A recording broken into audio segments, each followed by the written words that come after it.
So what is a narcissist?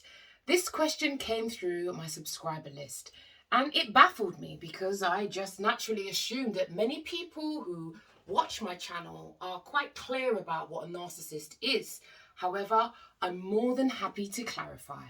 My name is Keely Taverner. I'm a psychotherapist who is passionate about helping my empath crew navigate tricky, complex relationship dynamics. So if you've been affected by a narcissist, it's highly likely you've done your homework. You've done the researching, the Googling. You may have watched a few videos. But for some of us, we're still baffled. In my view, narcissistic individuals are incredibly manipulative, they're controlling, and they're highly selfish.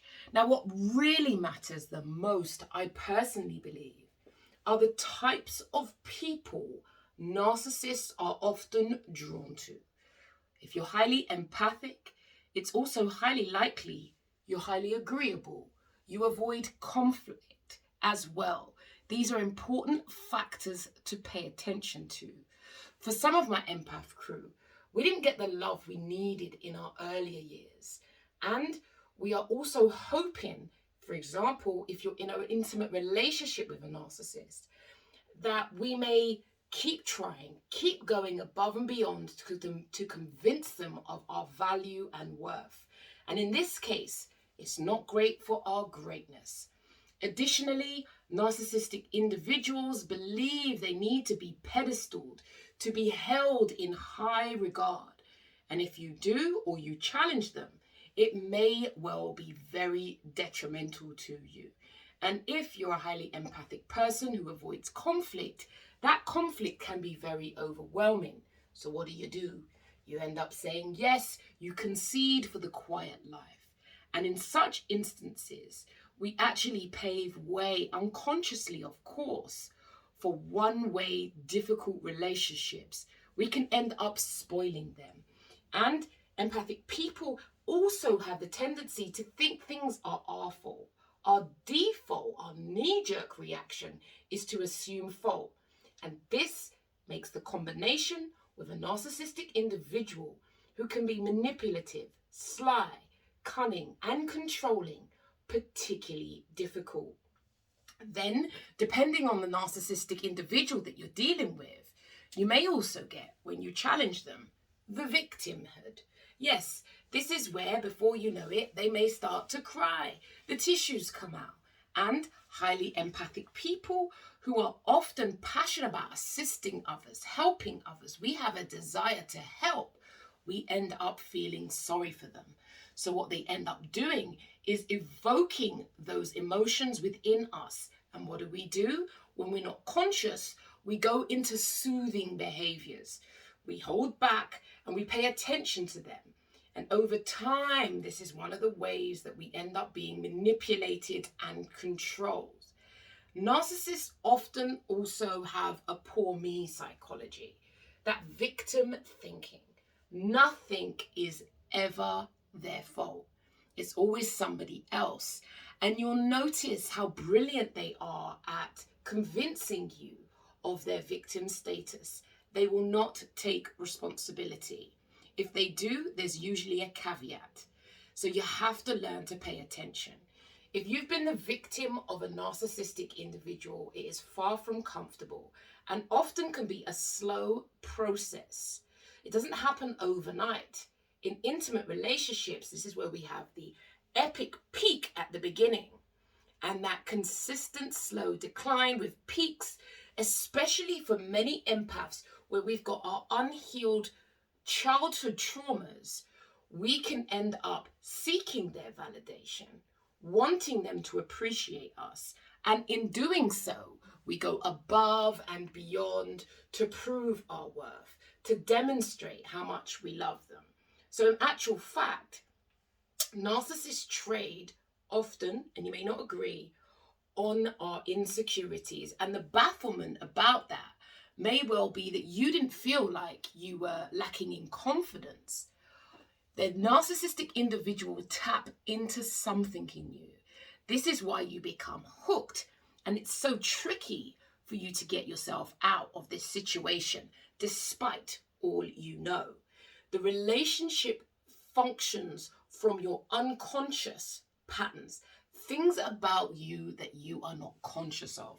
So in psychotherapy, my ambition is to help you begin to become aware of the factors within your life that contribute to you being hooked into them. Narcissists can also portray themselves, when it suits them, as fragile. And like I said, they're going to be trading on your empathy, your capacity to feel sorry for them, which will often result in us ending up soothing them. They can also be bitter and cruel, and depending on your relationship, you may over time begin to see some of that cruel behavior exhibited on others. They may talk bad about previous exes. Always pay attention to people who are unkind about their exes. I'm not saying the exes weren't unkind, but just begin to start to pay attention. It is a very slow drip, drip, drip situation that we need to become aware of. One of the things with narcissistic individuals is they wear a mask, and at the beginning can be very charming.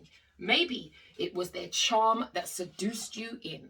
They may have pedestaled you and made you feel like nobody else has made you feel in your life. Often this can be about our past, our need for love.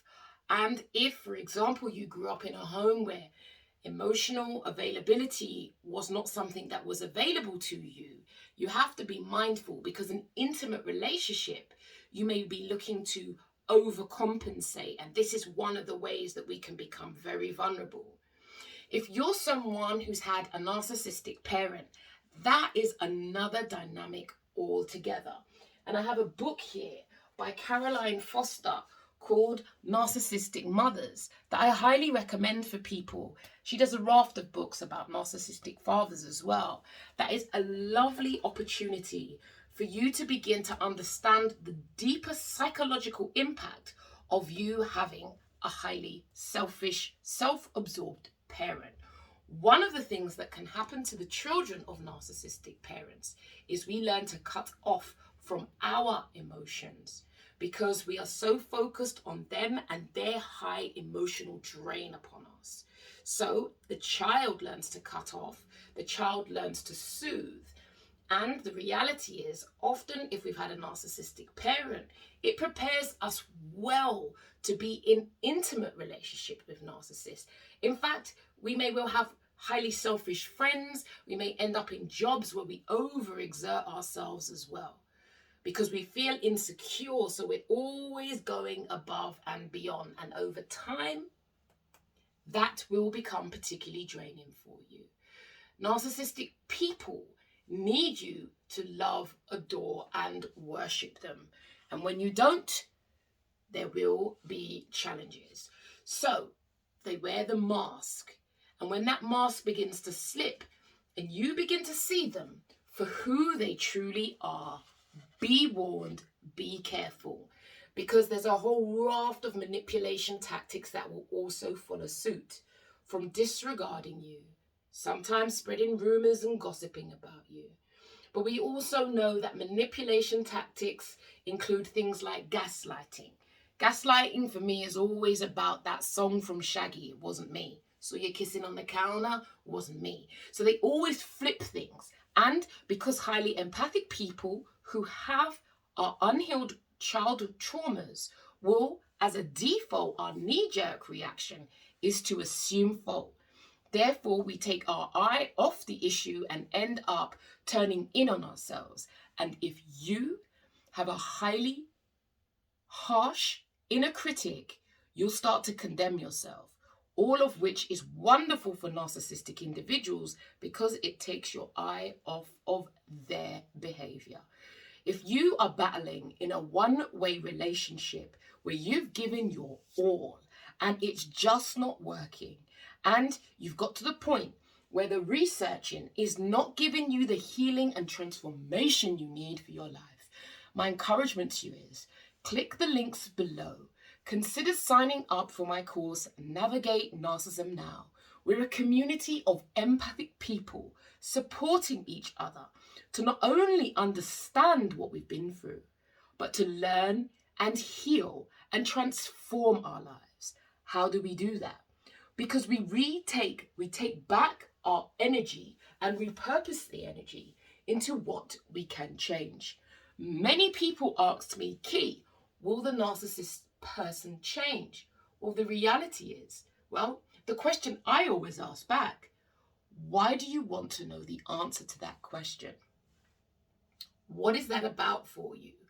Often it's because at some level, if we hope they change, then we will get the relationship that we hoped for. And that's very tricky, especially when it's our parents. I get it. I totally understand it.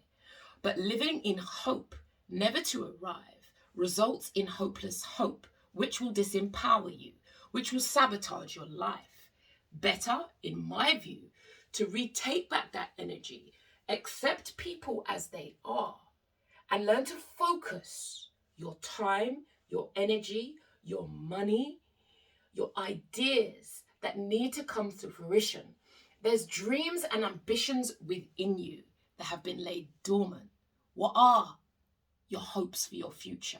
What life do you want for yourself? Now, if you're in an individual and you're in a situation where you're stuck and you're hoping and wanting them to change, I wish you all the best. That is never an easy place to be. Acceptance will free you, but acceptance often results in the end of hope. And sometimes, my empath crew, depending where we're at in our journey, we are just not in a place where we want to accept the situation. And if that's the case, I have absolutely no problem with that. But it's better for you to understand that you don't want to let go and you're holding on. It's always your choice. I hope this video has been of benefit to you. If you've got any questions or queries, feel free to put them below. But my encouragement to you is, when are you ready to start your healing journey? Researching narcissism will only take you so far. Your healing and transformation awaits you. Do take care of you, because if you don't, who will?